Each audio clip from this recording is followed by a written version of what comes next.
Hi there, my name is Blake and I run the blog and now YouTube channel and podcast, The Capacity to Love. I also just recently started doing work part-time as a self-esteem coach, and The Capacity to Love just kind of focuses on mental and emotional health issues in our world, and I just kind of give my stories, my insights, any advice I have on the topic. And this is my first YouTube video, so today I want to talk about moving on through difficult times in our life. And I know it's something that I've struggled with. I know it's something that many people that I know have struggled with. And it's something that I've kind of gotten some wisdom on. And it's I just recently wrote a blog post about this in a way. I have 3 things that I use to get me through the difficult times in my life. The first one is acceptance. Accepting what has happened. Typically, we're held back when we don't accept the situation that we're in, so we're kind of living in the past, but we're faced with the reality of our current situation. And so people get stuck in those situations. I actually had a friend one time who he was in a really bad shape over a girl who had broken up with him. And every time he would get upset about it, he would just go on a drive. And he would go on these drives. He went like multiple times in a week one time, and I was like, dude, you're just wasting all this gas. What are you doing? And through talking to him, I kind of realized that he was doing that to, one, get away from his situation, but also almost like he was going to drive back to his old life and how it used to be.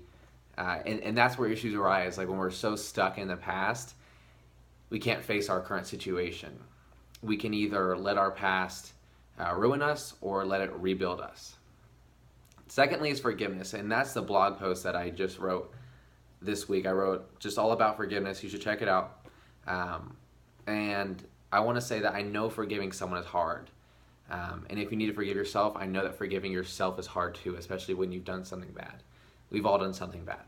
I can definitely relate. And forgiving someone doesn't let them off the hook. It doesn't give them permission to do it again. It gives you permission to move on from that situation. It lifts the power of their control over your emotions, if that makes any sense. And then forgiving yourself. You're a human, and as a human, you're gonna fuck up. I've fucked up many times in my life. I'm gonna continue to mess up. But you're allowed, as a human, to wake up every morning and hit the reset button. You can be a new person every day. You're allowed to change. So forgive yourself. Allow yourself to move on. You can make a difference in your life at any point. You have more control over your life than you realize. Third and lastly is patience. Now, patience is a big one because I just recently talked to a friend who he's been out of a breakup for about a year now, and he still feels attached to that relationship. Not even attached, but he just still has a lot of frustration and emotional ties to it. And I get that. There's no timeline when you're coming off of a breakup of how long it should take you to get over it. That whole half the length of your relationship is how long it should take you to get over a relationship. That's total bullshit.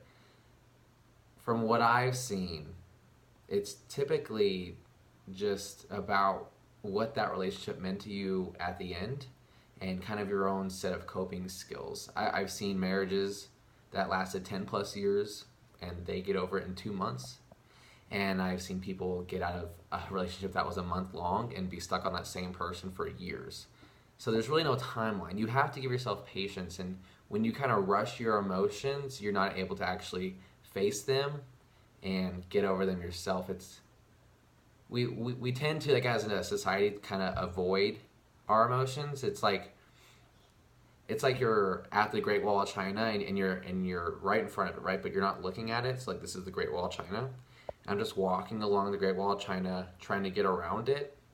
And instead of, if I just turn and face it, I might find a way to just get over, like, just climb it and get over it, But it'll take me like years to walk and get across the Great Wall of China. Anyways, I'm rambling, but you see what I'm saying. So give yourself space and and time to heal. There's no set time. And if you're going through like a death or a loss of some sort, there's no amount of time. Like it's okay for it to still hurt even long after.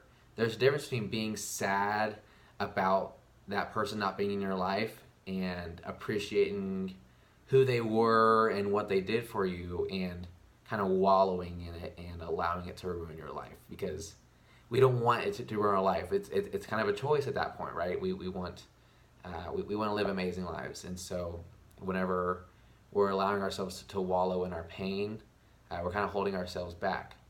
But don't think that you can't be sad. You can be sad about it. You can think about it and you can cry. Give yourself time and give yourself patience. That's kind of everything. So when I go through difficult times in my life, first thing, I accept my situation immediately. I forgive easily, and I give myself patience and time. That's pretty much everything, guys. I hope you enjoyed it. This is my first YouTube video, so I'm pretty excited. If you could just like, share, and subscribe. Let me know what you think. If you ever need to talk, I'm here. That's pretty much everything. All love.